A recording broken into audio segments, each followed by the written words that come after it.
स्मरणमात्रेण जन्म संसार बंधनात् विमुच्यते। नमस्तस्मै विष्णवे प्रभविष्णवे सच्चिदानन्दरूपाय विश्वोत्पत्त्यादिहेतवे तापत्रय विनाशाय श्रीकृष्णाय वयं नुमः। सूत जी महाराज तीसरे अध्याय का कथानक इतिहास जो है वो प्रारंभ करते हैं। उन्होंने ऋषियों को संबोधित करते हुए कहा कि ऋषि लोगों, एक उल्कामुख नामक राजा हुआ है और उसने दक्षिण भारत की जो तुंगभद्रा नदी है उसके किनारे पर भगवान श्री सत्यनारायण का उत्तम व्रत किया और जीवन की सफलता जो थी, अपने जो संकल्प की सिद्धि थी, वो उसने प्राप्त की। वो राजा बड़ा जितेंद्रिय था, सत्य बोलने वाला था, दान आदि देकर ब्राह्मणों को संतोषित करता, देवालयों में दर्शन करता। उसके समान आचरण की ही उसकी पत्नी थी। इन सब सात्विक प्रवृत्तियों के बावजूद भी राजा को संतान का अभाव था। राजा अपने गुरु की शरण में गया, गुरु से अपने दुखों का निवेदन किया। तो गुरु ने बताया कि राजा, आप नदी किनारे पर जाकर भगवान श्री सत्यनारायण की उत्तम पूजा और व्रत करो, निसंदेह आपको संतान प्राप्त होगी। और इसी आदेश के अनुसार राजा जो उल्कामुख है, अपने सारे राजकीय उपक्रमों के साथ, उपांगों के साथ नदी किनारे पर अपनी पत्नी को साथ में लेकर भगवान श्री सत्यनारायण की व्रत पूजा कर रहा है, उसकी तैयारी कर रहा है कि उसी समय अंतराल में एक वैश्य है और उसका नाम है साधु। वाणिज्य करने के लिए जलीय क्षेत्र के माध्यम से, नदी के मार्ग से वो आगे जा रहा था। नदी के किनारे पर उसने जब भारी भीड़ एकत्रित देखी तो कौतूहल के वशीभूत होकर वो साधु नामक वैश्य जो है अपनी नाव को किनारे पर खड़ी कर कर उस भीड़ के प्रति प्रेषित हुआ, वहाँ पहुँचा और प्रेषित और स्थापित उस भीड़ में वो सबको चीरते हुए राजा के ही सन्मुख पहुँच गया। राजा तो व्रती है, राजा व्रत की तैयारी कर रहा था।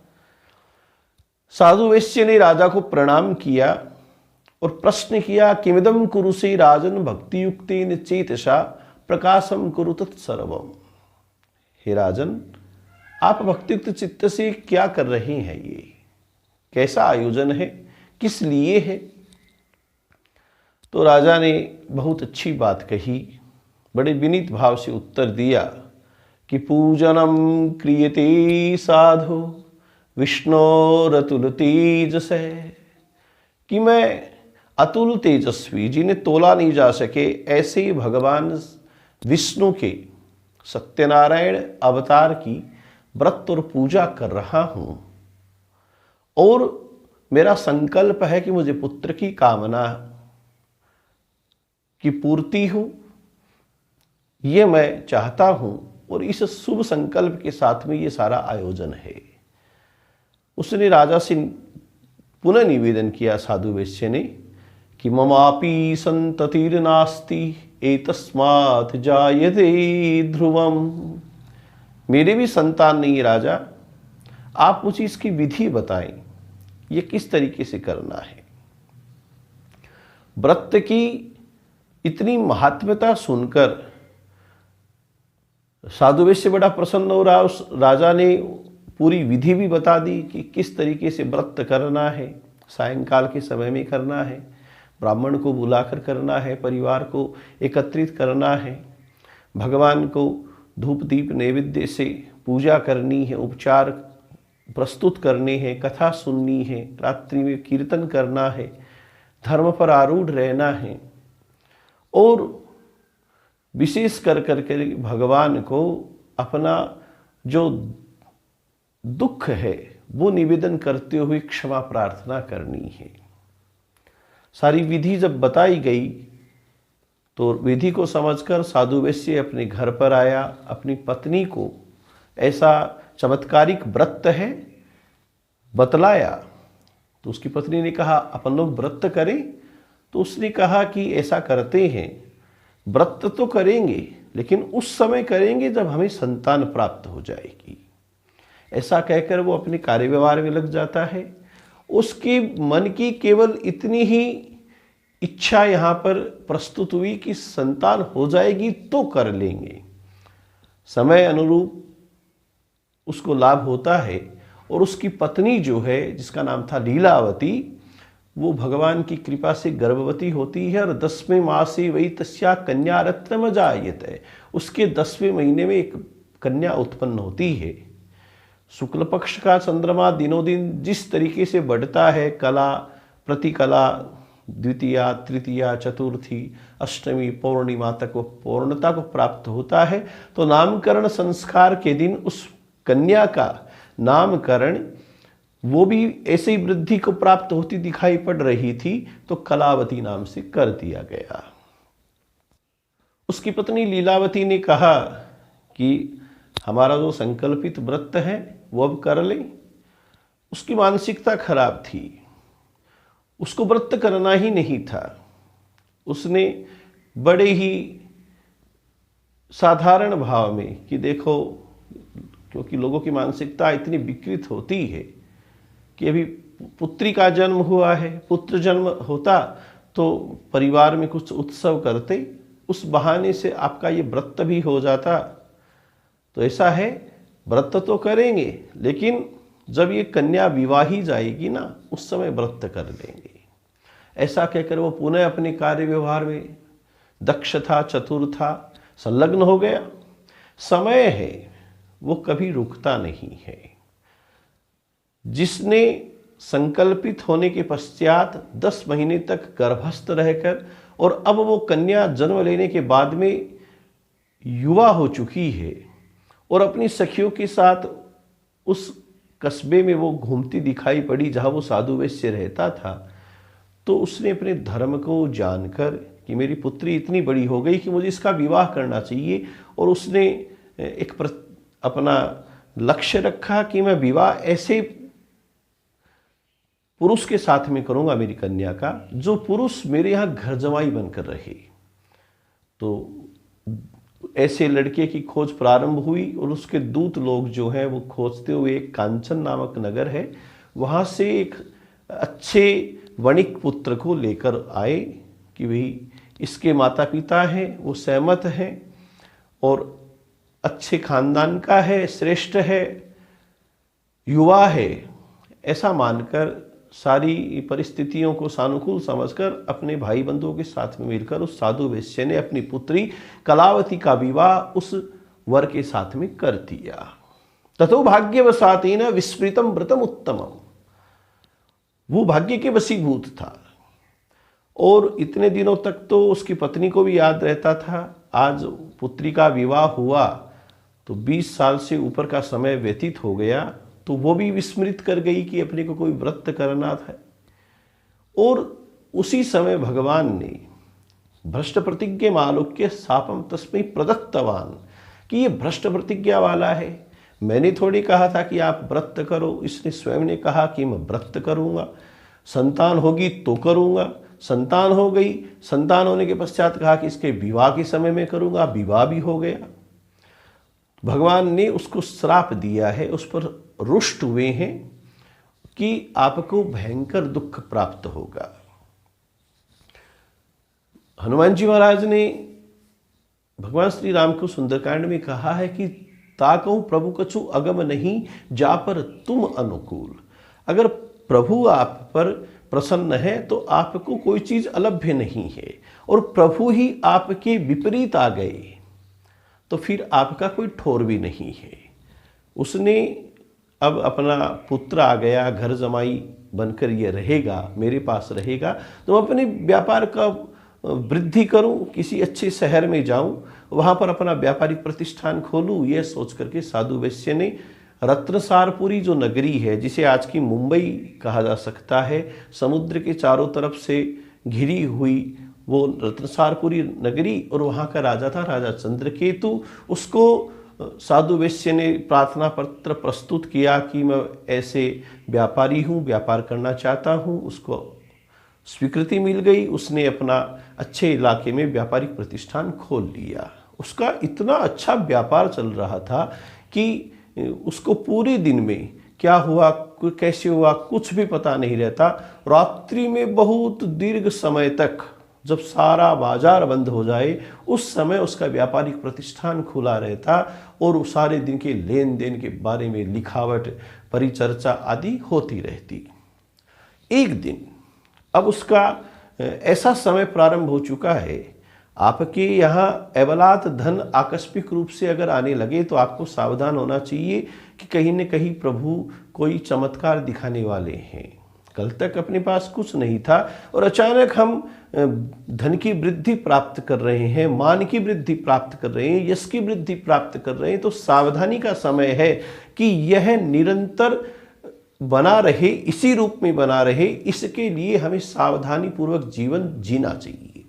साधु वैश्य ने गलती की, वो भगवान को विस्मृत कर चुका था और अपने कार्य व्यवहार में ही लगा रहा और उस एक दिन प्रारब्ध के वशीभूत होने के कारण से उस राजा चंद्रकेतु के राजकोष में चोरी हुई। चोरों ने चोरी कर ली, माल को पोटलियों में बांध लिया। राजपुरुष जो थे, सिपाही लोग थे, उनको चेतना हुई, जाग हो गई। तो चोर लोग चोरी का माल लेकर के दौड़े, पीछे राजपुरुष दौड़े। वो जो राजगृह है, गढ़ जिसे बोलते हैं, वहाँ से वो लोग निकले और बाजार में पहुँचे तो सारा बाजार बंद है, केवल एक प्रतिष्ठान खुला था उस साधु वैश्य का। चोर लोगों ने विचार किया कि सिपाही पीछे आ रहे हैं, पकड़े जाएंगे, हो न हो इस पोटली की जो बला है इसको दूर करो। तो उन्होंने पोटली वो व्यापारिक प्रतिष्ठान के अंदर फेंक दी। मनुष्य की स्वाभाविक प्रवृत्ति होती है कि अचानक में वो पोटली आकर के पड़ी तो उसको खोल लिया उन्होंने, और वो चोर तो अलक्षित हो गए। पीछे से सिपाही लोग आए इतने में और उन्होंने देखा तो वहाँ पर राजकोष का सारा धन पड़ा हुआ है, इन्होंने ही चोरी की है। यह मानकर मैं सबूत के उनको चोर समझते हुए राजा के पास में रात्रि को 2 बजे प्रस्तुत किया गया कि हे राजा, ऐसे राजकोष में चोरी हुई और हम लोगों ने तुरंत उसको पकड़ लिया है, ये माल भी बरामद हो गया है। भगवान की कृपा से उन पर आज ऐसा संकट उपस्थित होना है कि उनकी बातों को उन्होंने कहा कि महाराज हम बनिए हैं, हमारा चोरी से क्या काम। राजा ने भी भगवत प्रेरणा से ऐसा आदेश दिया उस समय कि स्थापितो 2 महादुर्गे कारागारे अविचारते, कि इनको जेल में डाल दिया जाए। उनकी बातों पर कोई सुनवाई नहीं, तुरंत आदेश, और उन्हें रात्रि में ही कैद खाने में डाल दिया गया। तच्छापाच्च तयोर्गे ही भार्या चैवाति दुखिता चोरेणा प्रीतम सर्वम गृहे यच्च स्थितम धनम। श्राप के कारण से दोनों जवाई ससुर जो हैं उनको कारागार की शरण हो चुकी है, वो कारागार में जा चुके हैं। और उस श्राप के कारण से उनकी जो पत्नियां थी उनको भी बड़ी व्याधि और विपरीत परिस्थितियां भोगनी पड़ी। उनके घर में स्थापित जो धन था उसको चोर लोग चुरा कर ले गए। बहुत दिन बीत चुके हैं, अपने पति और अपने जवाई का कोई समाचार नहीं। उन्होंने आने जाने वालों से पूछा, उनको आपने वहाँ उस नगर में देखा था क्या? हाँ, उन्होंने एक व्यापारिक प्रतिष्ठान प्रारंभ किया था, आजकल वो तो बंद है, और वो लोग कहाँ हैं कुछ कहा नहीं जा सकता। उनकी परिस्थिति इतनी विपरीत हो गई कि अन्न चिंता परा भूत्वा बभ्रामच गृहे गृहे, अन्न की चिंता करती हुई दोनों माँ बेटियां घर घर घूमने लगी, भिक्षा यापन के माध्यम से अपनी उदर पूर्ति कर रही है।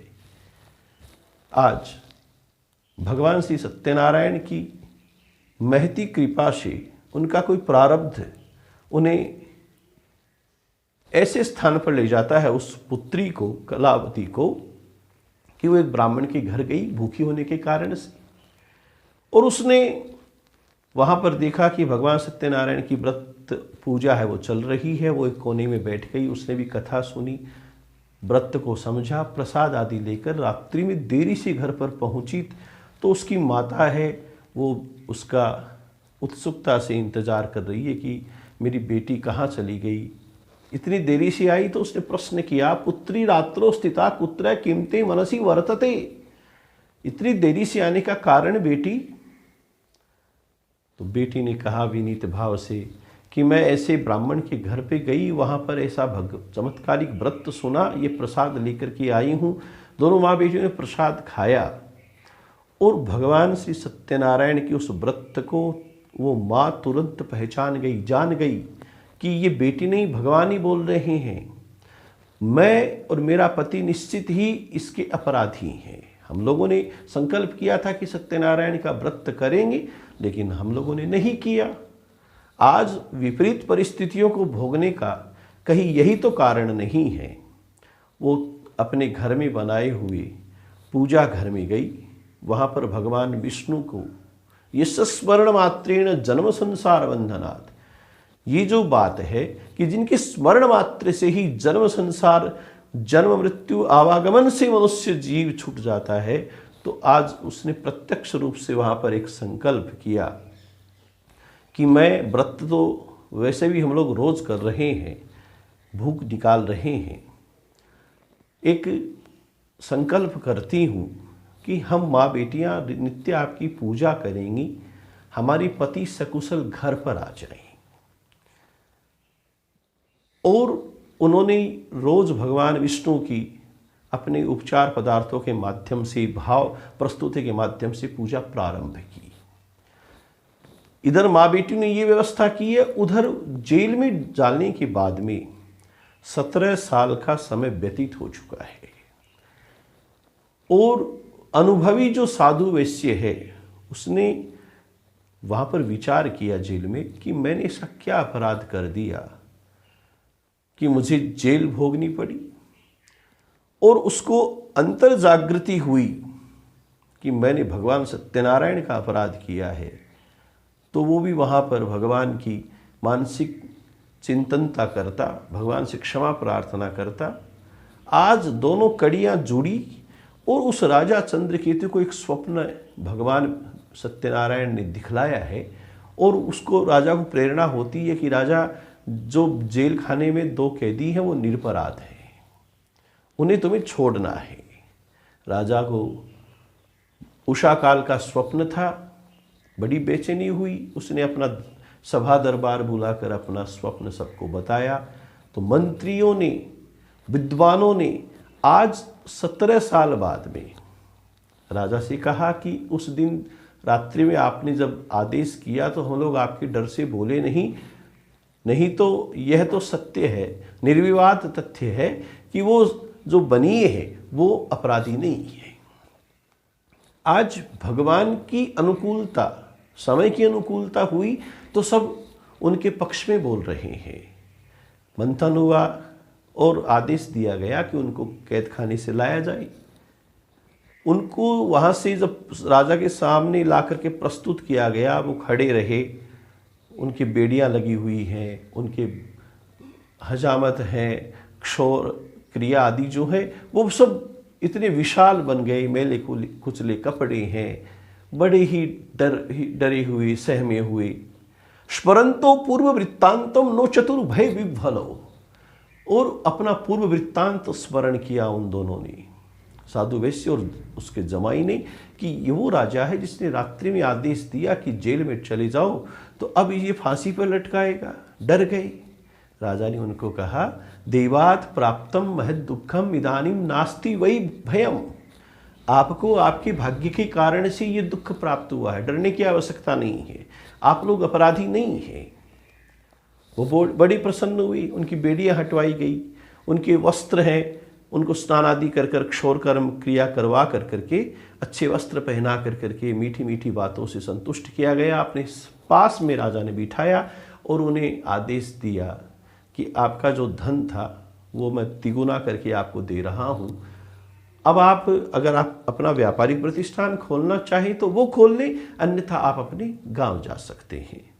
उन्होंने राजा को प्रणाम किया और राजा की कृपा से बहुत वर्ष के वर्ष बीत गए। तो हम लोग अब अपने नगर कस्बे गांव में ही जाएं, ऐसा सोचकर उन्होंने मंगलायन पूर्वक अपनी यात्रा प्रारंभ की। सूजी महाराज ने चतुर्थ अध्याय का कथानक वो प्रारंभ किया कि यात्रा तो कृतवान साधुन मंगलायन पूर्विका, कि मंगलायन पूर्वक अपनी यात्रा प्रारंभ की, नाव को चलाने योग्य कर कर अपने नगर की ओर प्रस्थान किया। ब्राह्मणों को दान आदि से संतोषित करता हुआ बार बार भगवान श्री सत्यनारायण की कृपा से मेरा मनोरथ पूर्ण हुआ है, उनकी जय जयकार, भगवान श्री सत्यनारायण की जय हो, ऐसे उद्घोष करते हुए वो चलता जा रहा है। तो भगवान ने विचार किया कि ये मेरा भक्त है, अभी इसको तराशना चाहिए। तो एक सन्यासी का वेश धारण कर कर और वो उसके पास में आते हैं।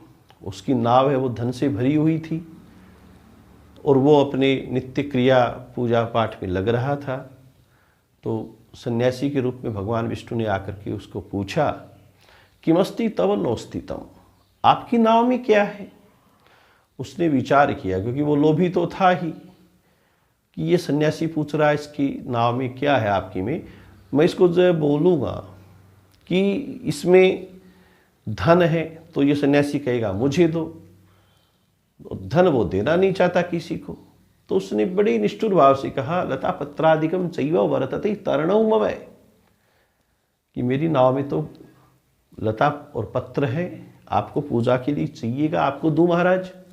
सत्यम भवतु ते वचय, उस सन्यासी ने कहा कि तेरी बात सत्य हो जाएगी। और आगे क्या होने वाला है यह वो तो जानते हैं सन्यासी, क्योंकि वो भगवान विष्णु के रूपधारी श्री सत्यनारायण भगवान ही थे। और वो समुद्र के किनारे पर जाकर के बैठ गए। इधर उस साधु वैश्य का जो वहाँ पर कथानक घटित होता है उसे सुनकर आपको हंसी आएगी कि साधु वैश्य या तो अपनी पूजा पाठ में लगा हुआ था, अब वो नाव धन से भरी हुई थी, पानी में समतल थी, जो ही उसमें लता पत्रादिक हुए वो हल्की हो गई और नाव है वो पानी में गोते खाने लगी। तो उसने अपने नित्य कर्मों को छोड़ दिया, धन में मोह था, नाव की ओर उसने प्रस्थान किया और उसको देखा तो वो मूर्छित हो गया, क्योंकि उसका धन नष्ट हो चुका है। उसका जमाई आया, नदी के पानी से उसको होश में ला करके तो वो विलाप कर रहा है। तो उस जमाई ने कहा, विलाप करने से होगा क्या, आपको उस सन्यासी को निष्ठुर बातें नहीं कहनी चाहिए थी। अब पणिक विधि ये कहती है, बुद्धि ये कहती है कि उस सन्यासी को जिसने धन को लता पत्रादिक बना दिया उसको ढूंढे, वो लता पत्रादिक को वित्त बना सकते हैं। तो उचित बात जानकर दोनों जवाई ससुर जो हैं वो समुद्र के किनारे पर पहुंचते हैं। जो ही भगवान सत्यनारायण रूपी सन्यासी को उन्होंने दूर से देखा, वो साधु वैश्य दंडवत भूमि पर गिरकर भगवान को प्रणाम करता है। क्षमस्व चापराधम में यदुक्तव तव सन्निधो एवं पुनः पुनर्नत्वा महाशोकः कुलो भवत्। मैंने आपके सामने जो निष्ठुर बात कही उस वाणी को आप क्षमा करो। दंडवत भूमि पर गिरकर प्रणाम कर रहा है, रोने लगा। भगवान ने उसको, साधु एक जीव है, अपने सबकी यही परिस्थिति है, हम सब यही प्रकृति अपने जीवन में अपनाते हैं कि दुख आने पर रोने लगते हैं, सुख आने पर हम भगवान को ही भूल जाते हैं। रो रहा है साधु वैश्य, भगवान ने अपने हाथों से उसे उठाया। मारोदी, रो मत, श्रृणु मद वाक्यम, मेरी बात सुन। मम पूजा बहिर्मुख है, तू विचार कर जीव, तू मेरी पूजा से बार बार बहिर्मुख रहा है। मम ज्ञयाच दुर्बुद्धि लब्धम दुखम मुहुर्मुहु, मेरी आज्ञा से ही तुझे भयंकर दुख प्राप्त होते हैं। तो उस साधु वैश्य ने हाथ जोड़कर भगवान की स्तुति की। त्वन् माया मोहिता सर्वे ब्रह्माद्यास्त्रिदिवोकसै नय जानन्ति गुणान रूपम तवाश्चर्यमिदं प्रभो मूढ़ो हम त्वाम कथम जाने मोहितस्तव मायया। आपकी माया से तो ब्रह्मादिक देवता भी मोहित हो जाते हैं। मैं तो साधारण मनुष्य हूं, जीव हूं, आपकी माया से मोहित हूं, मैं आपको कैसे जान सकता हूं। प्रसीद है, आप प्रसन्न होइए। पूजिष्यामि, मैं आपकी पूजा करूंगा। यथा विभव विस्तरई, जैसे मेरी परिस्थिति रहेगी, जैसा मेरा समय रहेगा, मैं आपको भूलूंगा नहीं। भगवान ने उससे कहा चलो ठीक है, आपको क्या चाहिए। पुरा वित्तम च तत्सर्वम त्राहिमाम शरणागतम, मेरा धन वैसा का वैसा करिए प्रभु। भगवान को हंसी आती है और एक जीव साधारण भाव से, उसका वित्त में ही मोह है, भगवान उसके सम्मुख खड़े हैं, उस समय उसको क्या मांगना चाहिए भगवान के प्रति कि आप ही मेरे सबसे बड़े धन हो। लेकिन उसने सांसारिक भाव से यहाँ पर वितेषणा दिखाई। भगवान ने उसको तेरा वित्त वैसा का वैसा हो जाएगा, और वहाँ से ऐसा आशीर्वाद देकर, वरदान देकर अंतर्ध्यान हो जाते हैं। वो वापिस उस नाव के पास में पहुँचता है, अपने धन को देखकर बड़ा प्रसन्न होता है, भगवान सत्यनारायण की जय जयकार करता है और अपने उस नाव को चलाने योग्य कर अपने नगर की ओर प्रस्थान कर देता है।